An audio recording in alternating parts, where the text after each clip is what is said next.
অনেক দিনের পড়ে থাকা এই পার্সেলগুলো আজ আনবক্স করব। প্রথমেই যে বইটা নিয়েছি সেটা হচ্ছে কৌরব প্রকাশনী থেকে কৃষ্ণগোপাল মল্লিকের উপন্যাস সমগ্র 1। এই বইটির মুদ্রিত মূল্য 450। এটি আমি নিয়েছি 20% ছাড়ে।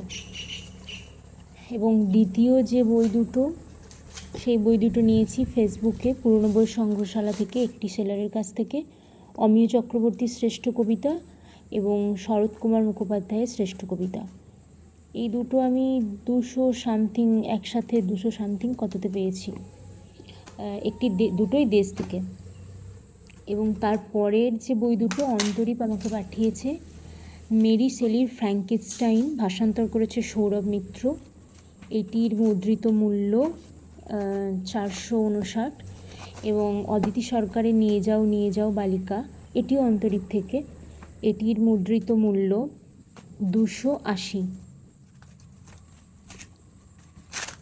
পরের যে 4টি বই নিয়েছি বেঙ্গল ট্রয়কা, ওদের ওয়েবসাইট থেকেই নিয়েছি, 25% ছাড় চলছিল।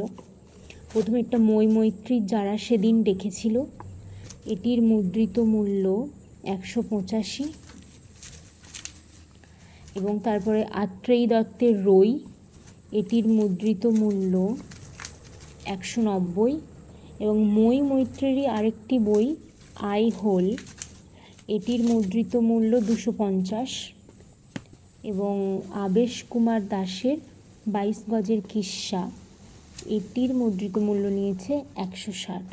এবং সব শেষে যে বইটি আমি একটি পুরনো বই সংগ্রহশালাতে আমি মেসেজ করি এবং সেখান থেকে একজন সেলার সোমারয় বলে, উনি আমাকে ফেসবুকে মেসেজ করেন যে আমার কাছে সাতকাহন আছে, তো একদমই নতুন, আনটাচড, এটা 50% ছাড়ে আপনি পাবেন যদি নিতে চান।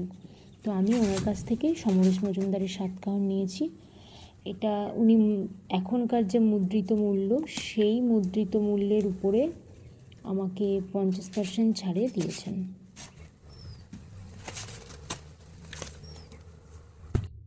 চলুন এবার বইগুলো একটু দেখে নেওয়া যাক।